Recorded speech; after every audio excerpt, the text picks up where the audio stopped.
Hey Yitzi, guess what? What? It's Thursday. Oh, Parsha, let's go.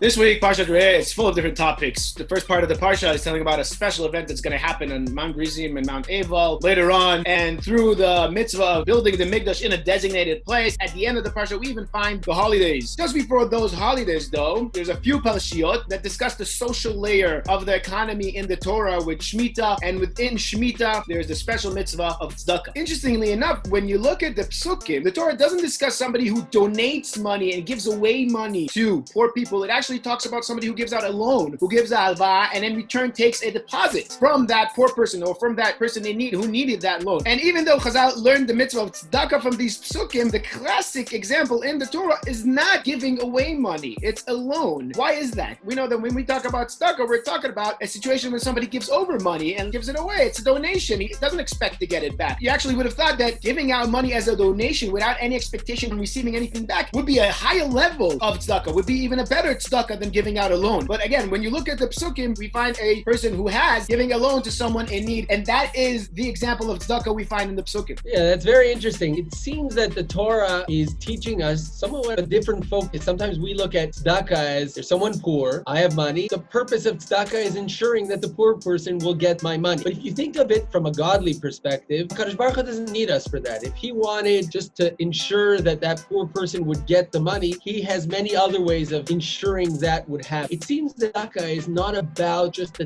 technical fact of money transferring from one to the other. It's more about the process. It's more about how I give, how I feel, what process I go through leading to giving, and what process he goes through accepting. Chazal teach us that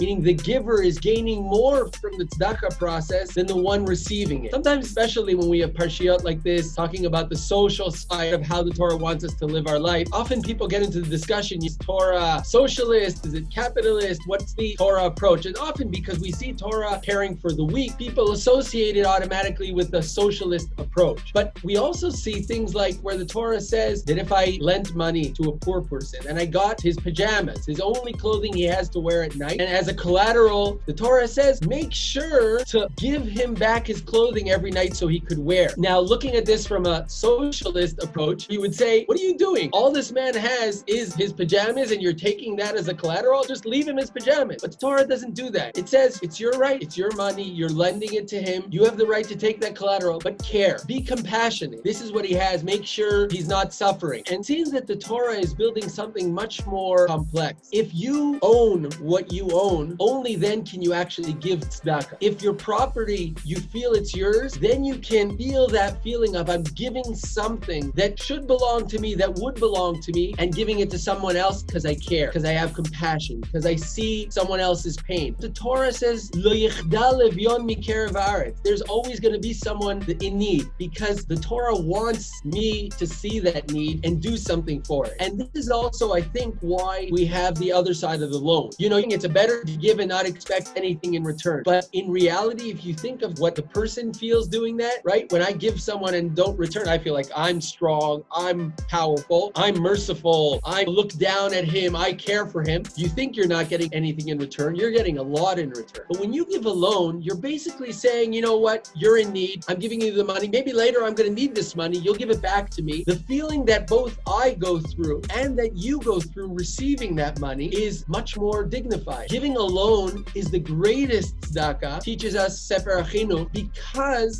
giving a loan is when you're actually helping the other person not only get technically the money he needs, but also get it in a way where he stays dignified. This is the focus of tzedakah, more than just the technical aspect of money transferring from one to the other. Right, and like you said, if God wanted, he could have given the poor people the money directly. That's actually, even the Gemara, even Franzofus, the Rasha, asked Rabbi Akiva that question. So a beautiful story that I heard from my father-in-law, that when he was a little kid, he was walking with his father, the Gaon Reb Chaim Yaakov Levine, that they were walking together, they saw a few poor people, and my father-in-law said to his father, I daven to Hashem every day that I'll be rich so that I can give all these poor people money and there will be no more poor people in the world. So his father looked at him and said that if you really care about these poor people, daven to Hashem to give them money. He doesn't need you to be there in between. And connecting to the words you were using of compassion, really when you look at the Rishonim, the whole idea behind tzedakah is to increase the compassion between people, between human beings. That's the idea behind tzedakah. And really there's an interesting Rashi on a Parsha where he says that even when a person thinks to give the loan, but he doesn't end up giving, Hakadosh Baruch Hu will still bless him and he will still get the reward as if he gave the tzedakah. And like you were saying, the idea behind tzedakah is not only about the actual acts of giving the money, it's more about creating that compassion that starts with empathy, with understanding the feeling that other people go through. And once you understand what other people are going through, what people in need are going through, you can feel compassion for them and you can feel for them and be part of their feelings with them. And really today, in today's day and age, when we look around us and social media, when we look in the media, so much compassion is missing. So much judgment is going on where you see one post about one person and suddenly that person is painted in a terrible color, maybe because we have a bias for negativity, maybe because we are drawn towards negative characteristics about people. But on the other hand, we have to work on our compassion. And one of the greater things that tzedakah is about, it's not only about the actual giving of the money, but it's about creating that compassion within us. And like Rav Kook says and explains the pasuk that you mentioned, that there will always be poor people, because it's not necessarily about the person being poor, it's about the society taking care for the poor people. It's about the society as a society needing each other and creating that relationship between each other that builds that compassion, because as a society you need compassion. You need to need each other as a society in order to have a healthy society. And that's in the end of the day what tzedakah is about. It's about living together and understanding each other, understanding what other people are going through, relating to that and being able to feel that too in order so that we can live in a society together. And maybe that's why the Gemara says because that's what tzedakah does. It brings closer the geula, the redemption, because once we feel compassionate about each other, once we have a healthy society that cares about each other, we don't run to judge other people without any empathy, without any feelings for any other person besides ourselves, maybe then really the redemption will come. I love the story of your father-in-law, because today we often see people